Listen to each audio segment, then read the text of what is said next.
Assalamualaikum warahmatullahi wabarakatuh. Baiklah, di pertemuan kali ini kita akan membahas mengenai tahap-tahap dan tugas perkembangan manusia serta implementasinya dalam proses pembelajaran. Masuk pada materi, yaitu mengenai tahap perkembangan manusia.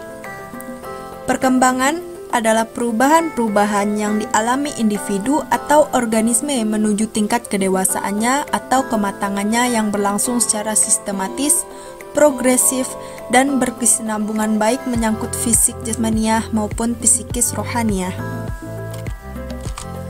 Selanjutnya itu ada tugas-tugas perkembangan. Menurut Hafiz Hart, mengartikan tugas-tugas perkembangan sebagai tugas yang muncul pada periode tertentu dalam rentang kehidupan individu yang apabila tugas itu berhasil dituntaskan akan membawa kebahagiaan dan kesuksesan bagi dirinya sendiri. Sementara apabila gagal maka akan menyebabkan ketidakbahagiaan pada diri individu yang bersangkutan, menimbulkan penolakan masyarakat, kesulitan-kesulitan dalam menuntaskan tugas-tugas berikutnya. Periode atau tahap perkembangan manusia terbagi atas 3. Yang pertama itu anak, kedua ada remaja, yang ketiga itu ada dewasa. Pada periode anak ini terbagi atas 4 masa: sebelum kelahiran, masa bayi, masa awal kanak-kanak, masa pertengahan, dan akhir kanak-kanak. Yang kedua itu ada periode remaja. Menurut Lawrence, itu terbagi atas 3 perubahan fundamental. Pertama ada biologis, yaitu pematangan alat reproduksi.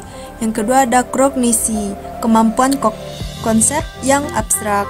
Ketiga yaitu ada sosial, berupa perubahan status sosial. Yang ketiga yaitu ada periode dewasa. Periode dewasa ini terbagi atas 3. Yang pertama awal dewasa, kedua pertengahan dewasa, yang ketiga itu akhir dewasa. Masuk pada perkembangan masa kanak-kanak. Perkembangan masa kanak-kanak terjadi antara usia 2 tahun hingga 13 tahun. Perkembangan ini terbagi atas 2. Yang pertama itu masa awal dan masa akhir. Kanak-kanak masa awal itu terjadi dari 2 tahun hingga 6 tahun. Biasa orang tua menyebut dengan masalah problem age atau troublesome age. Pada periode ini orang tua menghadapi tingkah laku seperti keras kepala, tidak menurut, iri hati, ketakutan yang tidak masuk akal. Sedangkan menurut psikolog itu menyebutnya dengan sebutan pragang, masa di mana anak-anak harus mulai belajar dasar-dasar tingkah laku sosial sebagai persiapan untuk menyesuaikan diri terhadap lingkungan dan kehidupan sosialnya. Tugas perkembangan pada masa kanak-kanak awal. Menurut para ahli, pertama itu ada toilet training, yaitu seperti kayak tata cara buang air kecil, tata cara buang air besar, mandi, dan lainnya. Yang kedua itu ada belajar membedakan jenis kelamin, membedakan mana yang perempuan dan mana yang laki-laki. Ketiga ada belajar mencapai stabilitas fisiologi. Ketika waktu lahir itu seorang anak mengalami seperti perubahan yang bisa dirasakan, contohnya seperti panas ke dingin. Makanya anak-anak itu harus belajar menjaga keseimbangan terhadap perubahan yang terjadi. Yang keempat itu ada belajar kontak perasaan dengan orang tua, keluarga, dan orang lain. Kelima ada belajar membedakan hal baik dan hal buruk. Masuk pada tugas perkembangan pada masa kanak-kanak awal menurut Horlock. Pertama itu belajar keterampilan fisik yang diperlukan untuk bermain. Kedua, membina sikap yang sehat positif terhadap diri sendiri sebagai seorang individu. Ketiga, belajar bergaul dengan teman-teman sebaya. Selanjutnya ada mengembangkan dasar-dasar keterampilan, baik itu membaca, menulis, ataupun menghitung. Kelima, mengembangkan konsep-konsep yang diperlukan dalam kehidupan sehari-hari. Masuk pada ciri-ciri kanak-kanak awal, itu menurut orang tua, masa kanak-kanak awal merupakan masa yang mengandung masalah atau usia sulit, karena pada masa itu anak merupakan masa bermain. Menurut pendidik, masa kanak-kanak awal merupakan masa atau usia prasekolah atau preschool age. Menurut psikolog, masa kanak-kanak awal merupakan masa negatif, masa usia belajar kelompok, masa menjelajah, masa bertanya, masa meniru, dan masa kreatif. Kanak-kanak pada masa akhir itu terjadi antara rentang usia 6 tahun hingga 12 tahun. Biasa dikenal dengan sebutan masa intelektual, di mana anak telah siap untuk mendapatkan pendidikan di sekolah dan perkembangannya berpusat pada aspek intelek. Erikson menekankan sense of accomplishment. Masa di mana anak harus merasa siap untuk menerima tuntutan yang dapat timbul dari orang lain dan melaksanakan serta menyelesaikan tuntutan itu.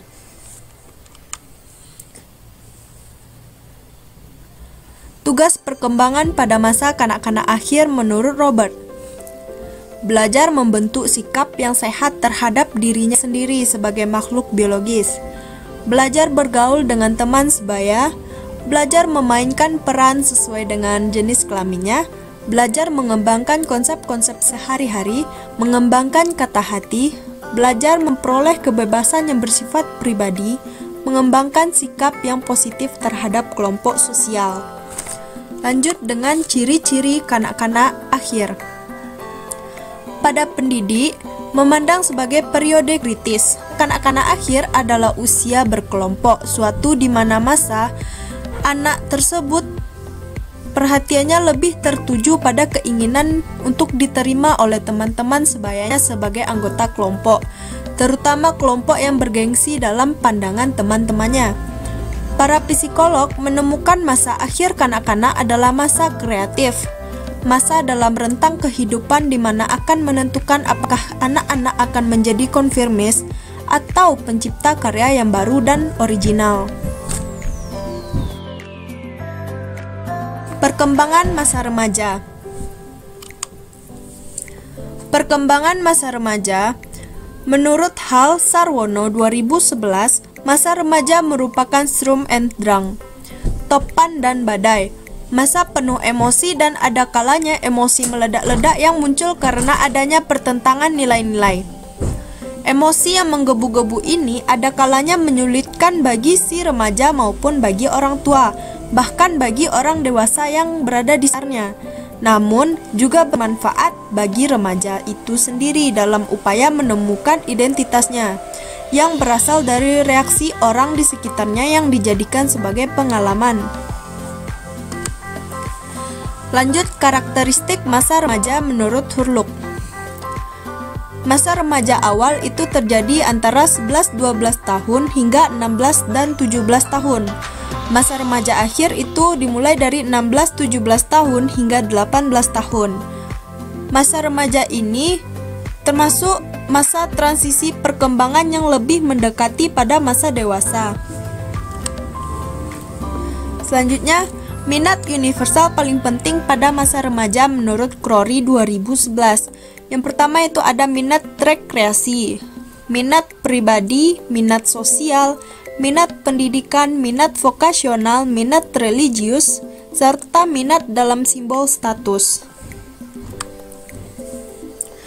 Tugas perkembangan pada masa remaja menurut Havishorn: pencapaian pola hubungan yang lebih matang dengan teman sebayanya, mencapai peranan sosial sesuai dengan jenis kelamin selaras dengan tuntutan sosial dan kultural masyarakatnya, menerima kesatuan organ-organ tubuh atau keadaan fisiknya sebagai pria ataupun wanita, mencapai kebebasan emosional dari orang tua dan orang-orang dewasa lainnya, mempersiapkan diri untuk mencapai karir dan dunia perkawinan.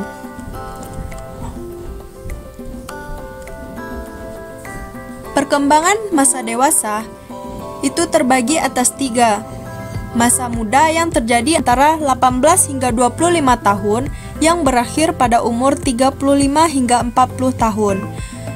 Pada masa dewasa media atau menengah itu usia sekitar 35 sampai 40 tahun dan berakhir di usia 60 tahun. Yang terakhir yaitu tahap terakhir dewasa yang berada di antara 65 tahun hingga 75 tahun.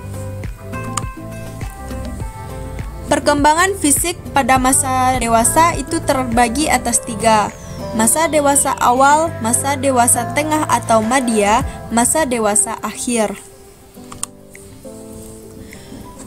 Perkembangan fisik pada masa awal, kebanyakan orang dewasa awal berada di puncak kesehatan, kekuatan, energi dan daya tahan serta di puncak fungsi, sensorik dan motorik. Kesehatan yang dipengaruhi oleh faktor perilaku seperti aktivitas fisik, perilaku merokok, dan lainnya. Pada masa dewasa awal ini terdapat pula 3 masalah penting yang berkaitan dengan masalah reproduksi, seperti premenstrual, sindrom, penyakit menular seksual, infertilitas. Selanjutnya ada perkembangan fisik pada tengah atau madya. Perempuan berusia dewasa madya lebih memfokuskan perhatiannya pada daya tarik wajah daripada perempuan yang lebih muda atau tua. Wanita dewasa madya lebih mungkin menganggap tanda-tanda penuaan sebagai pengaruh negatif terhadap penampilan fisiknya. Perkembangan fisik pada dewasa akhir. Pada masa dewasa akhir atau yang disebut dengan usia lanjut, itu akan membawa penurunan fisik yang lebih besar. Beberapa penurunannya yaitu hilangnya fungsi tubuh dalam hal fisiologis. Contohnya, penurunan fungsi otak dan sistem saraf, perkembangan sensorik, kurang lancarnya sistem peredaran darah, sistem pernafasan, dan juga seksualitas. Perkembangan kognitif pada masa dewasa. Yang pertama yaitu pada masa dewasa awal akan terjadi peralihan dari pendalaman informasi dan keterampilan, apa yang perlu saya ketahui, ke integrasi praktis pengetahuan dan keterampilan. Bagaimana menerapkannya, apa yang akan saya tahu, hingga pencarian makna dan juga tujuan, mengapa saya harus mengetahuinya. Pada masa dewasa tengah itu mencapai titik akhir puncaknya, yang sama dengan perkembangan tahap sebelumnya, di mana orang dewasa mampu memasuki dunia logis yang berlaku secara mutlak dan universal, yaitu dunia idealitas paling tinggi. Pada masa dewasa akhir, kecepatan dalam memproses informasi mengalami penurunan pada masa dewasa. Selain itu, orang yang sudah lanjut usia ini kurang mampu mengeluarkan kembali informasi yang telah disimpan dalam ingatannya. Perkembangan sosial emosional pada masa dewasa. Pada masa dewasa awal akan mengalami peralihan pandangan egosentris menjadi sikap yang empati. Pada dewasa tengah, itu merupakan periode yang ditakuti dilihat dari seluruh kehidupan manusia, di mana pria dan wanita meninggalkan ciri-ciri jasmani dan perilaku masa dewasanya dan memasuki suatu periode dalam kehidupan dengan ciri-ciri jasmani dan perilaku yang baru. Masa dewasa akhir, yaitu munculnya rasa tersisih, tidak dibutuhkan lagi, tidak ikhlasnya menerima kenyataan baru seperti penyakit yang tidak kunjung sembuh, kematian pasangan, terjadinya gangguan fungsional, keadaan depresi, dan ketakutan akan mengakibatkan lanjut usia semakin sulit melakukan penyelesaian suatu masalah. Implementasi tugas perkembangan dalam pembelajaran. Yang perlu dipahami untuk dapat menyelenggarakan pendidikan berbasis pada perkembangan yaitu: pertama ada perkembangan fisik, kognitif, dan sosio-emosional, merupakan domain yang saling berkaitan. Dalam satu domain dapat mempengaruhi dan dipengaruhi oleh perkembangan pada domain lainnya. Yang kedua yaitu ada perkembangan terjadi dalam urutan yang relatif teratur, dengan kemampuan, keahlian, dan pengetahuan yang terbentuk. Kemudian akan didasarkan pada keahlian, kemampuan, dan pengetahuan yang sudah diperoleh sebelumnya. Pengetahuan tentang perkembangan khas dalam rentang usia ini bisa menjadi kerangka umum untuk menjadi pedoman guru dalam mempersiapkan lingkungan belajar. Yang ketiga yaitu ada variasi individual, mengkarakterisasikan perkembangan anak. Setiap anak adalah individu yang unik dan semuanya punya kekuatan, kebutuhan, dan minat masing-masing. mengenai variasi individu ini merupakan aspek utama untuk menjadi guru yang kompeten. Lalu yang keempat ada perkembangan yang dipengaruhi oleh korteks sosial dan kultural yang beragam. Guru perlu memahami bagaimana korteks sosiokultural seperti etnis, kemiskinan yang mempengaruhi perkembangan anak. Guru perlu mempelajari kultur mayoritas anak jika berbeda dari kulturnya sendiri. Yang kelima yaitu ada anak-anak adalah pembelajaran aktif dan harus didorong untuk mengkonstruksi pemahaman dunia di sekitarnya. Anak-anak memberi kontribusi proses belajar mereka sendiri saat mereka berusaha untuk memberi makna atas pengalaman keseharian mereka. Yang keenam yaitu ada perkembangan akan meningkat jika anak diberi kesempatan untuk mempraktekkan keahlian baru jika anak merasakan tantangan di luar kemampuannya mereka saat itu. Selanjutnya ada anak akan berkembang dengan amat baik dalam konteks komunitas di mana mereka aman dan dihargai. Implementasi pada perkembangan fisik dalam proses belajar mengajar seperti menempatkan anak didik yang fisiknya kecil di bangku paling depan, menempatkan anak didik yang pendengarannya kurang di bangku paling depan, atau yang penglihatannya kurang, memberikan perlakuan yang sama kepada semua anak didik, tidak terkecuali anak didik yang fisiknya kurang. Sekian untuk materi terkait dengan pertemuan kali ini. Saya ucapkan terima kasih. Assalamualaikum warahmatullahi wabarakatuh.